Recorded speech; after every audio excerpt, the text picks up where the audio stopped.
શિક્ષાપત્ર 27મો.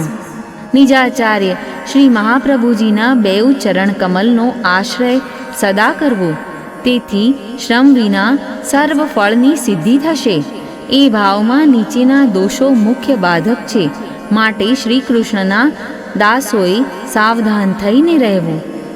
ધન, ઘર, ગૃહાસક્તિ, લૌકિક અને વૈદિક કાર્યોમાં પ્રતિષ્ઠા, કર્મમાં મનની નિષ્ઠા, સ્વર્ગાદી ફળની ઈચ્છા, લૌકિક કાર્યોમાં અતિ પ્રેમ, ભક્તિ વિરોધી વિષયોની કામના, અલૌકિકમાં બાધક હોય તેવા વિષયોમાં આસક્તિ, વિષય ભાગને વધારે એવું તામસ ભોજન, દેહ, કુલ તેમજ વિદ્યાદિથી ઉત્પન્ન થયેલું અભિમાન, ભગવત સેવાના ભાવ વિનાનું દેહ પોષણ, અસત પુરુષોનો સદા સમાગમ, શ્રી કૃષ્ણને ભોગ ધર્યા વિનાનું એટલે કે અસમર્પિત અન્ન ભક્ષણ, નિવેદન મંત્રના અનુસંધાનોનો ત્યાગ, હું શ્રી કૃષ્ણને શરણે છું એ ભાવનું વિસ્મરણ, અન્ય દેવોનો આશ્રય, ફલની ઈચ્છાથી અન્ય દેવની પ્રાર્થના, ભગવાનમાંથી ચિત્તને દૂર કરે એવી લૌકિક વ્યાવૃત્તિ કરવી તે, ગુરુનો દ્રોહ, ભગવદીયો કરતાં પોતાની અધિકતાની ભાવના કરવી તે, દેહનું અતિ સામર્થ્ય, કેવળ ઇન્દ્રિયોનું પોષણ,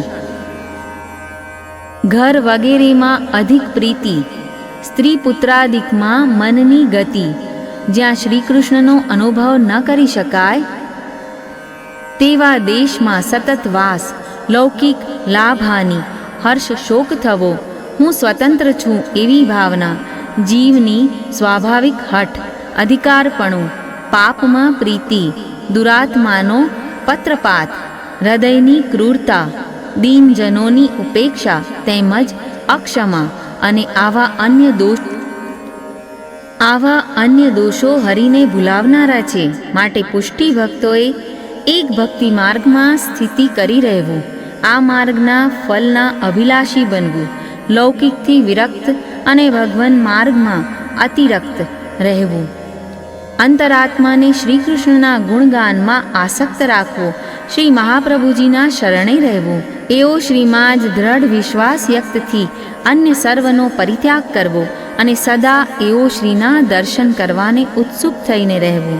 અત્યારે સર્વની બુદ્ધિનો નાશ કરે એવો કઠિન કાળ આવ્યો છે. આંખ મીચીને ચાલતા હોઈએ ત્યાં પણ દુત્સંગ હાથમાં આવીને પડે છે. શું કરવા યોગ્ય છે અને શું કરવા યોગ્ય નથી એની બરાબર સમજણ પડતી નથી. જાણે કે પ્રભુએ પોતાનું બળ જ સમેટી લીધું છે. કાળ દોષને લીધે દુરાત્મા થયેલાના સાધનોની સિદ્ધિ થતી નથી અને કાલાદિથી ઉત્પન્ન થતા પ્રતિબંધ દોષો રોજ વધતા જાય છે અને ઉદ્વેગ પ્રતિબંધને લૌકિક ભોગો પણ ઉત્પન્ન થાય છે. આ બધું જ સેવામાં પ્રતિબંધક છે. જો એનું સેવન કરવામાં આવે તો ફલની આશા પણ શી રાખવી? આમ છતાં શ્રીમદાચાર્ય ચરણોના આશ્રયને લીધે મારા મનની નિરાશા નિવૃત્ત થાય છે કે મને પુષ્ટિમાર્ગીય ફળ પ્રાપ્ત થશે એવો મનમાં વિશ્વાસ રાખવાનો છે અને તેવો મનમાં વિશ્વાસ આવે છે.